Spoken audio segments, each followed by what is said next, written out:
Hello friends, income tax के cases की series में आज जो मैटर हम डिस्कस करेंगे वो सेक्शन 2 क्लॉज 15 जो कि चैरिटेबल एक्टिविटी की बात करता है और जिसके अंदर एजुकेशन भी कवर्ड है।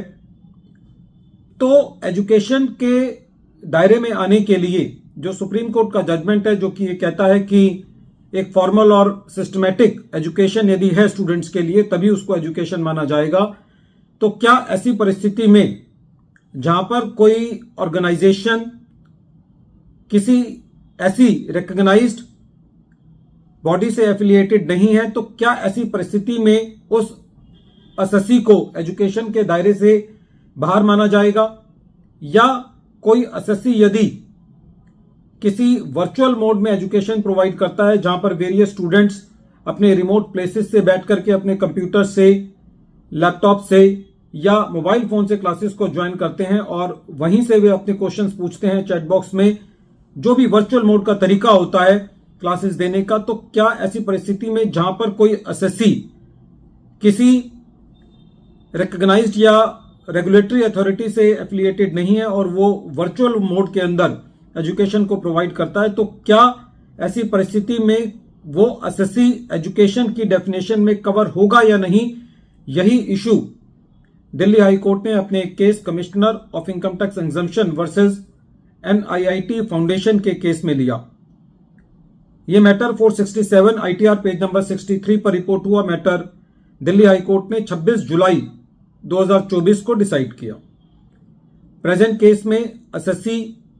एक वर्चुअल मोड से एजुकेशन प्रोवाइड करता है और एसएससी जो है वो किसी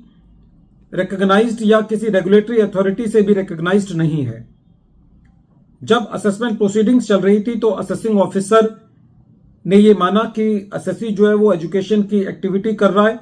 और एसएससी को अकॉर्डिंगली सेक्शन 2 क्लॉज 15 की चैरिटेबल एक्टिविटी का बेनिफिट असेसिंग ऑफिसर ने दिया।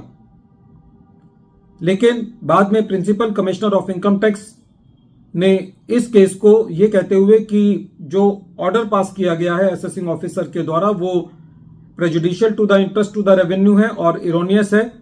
और उनका इस कहने के 4 कारण थे। पहला कारण था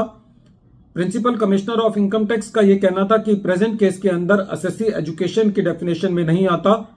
एसएससी जनरल पब्लिक यूटिलिटी की कैटेगरी में आता है जो कि सेक्शन 2 क्लॉज 15 के अंदर है।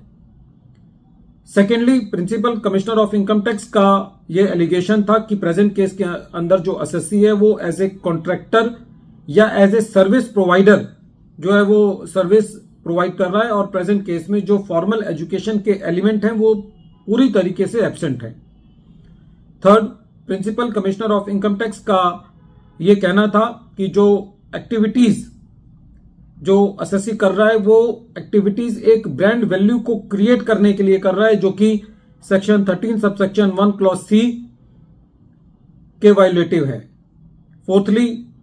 Principal commissioner of income tax जो इस केस में प्रभावित हुए वो एनआईआईटी फाउंडेशन के नाम से प्रभावित हुए, तभी उन्होंने जो ब्रांड वैल्यू को क्रिएट करने का एलिगेशन लगाया और अकॉर्डिंगली पीसीआईटी ने जो असेसिंग ऑफिसर ने जो ऑर्डर पास किया था उसको रिवाइज किया। एसएससी इस सेक्शन 263 के ऑर्डर के लिए ट्रिब्यूनल में गया और ट्रिब्यूनल का एट द फेस इस केस में यह कहना था कि जहां पर एसएससी किसी एक रेगुलेटरी अथॉरिटी से एफिलिएटेड या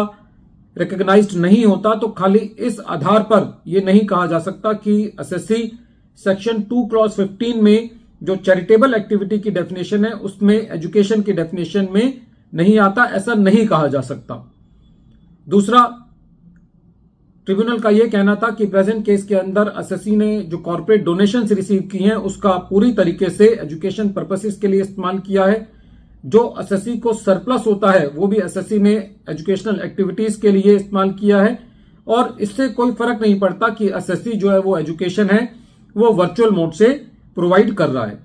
ट्रिब्यूनल का यह भी कहना था कि प्रेजेंट केस के अंदर जो न्यू टेक्नोलॉजी एसएससी ने अडॉप्ट की है एजुकेशन पर्पसेस के लिए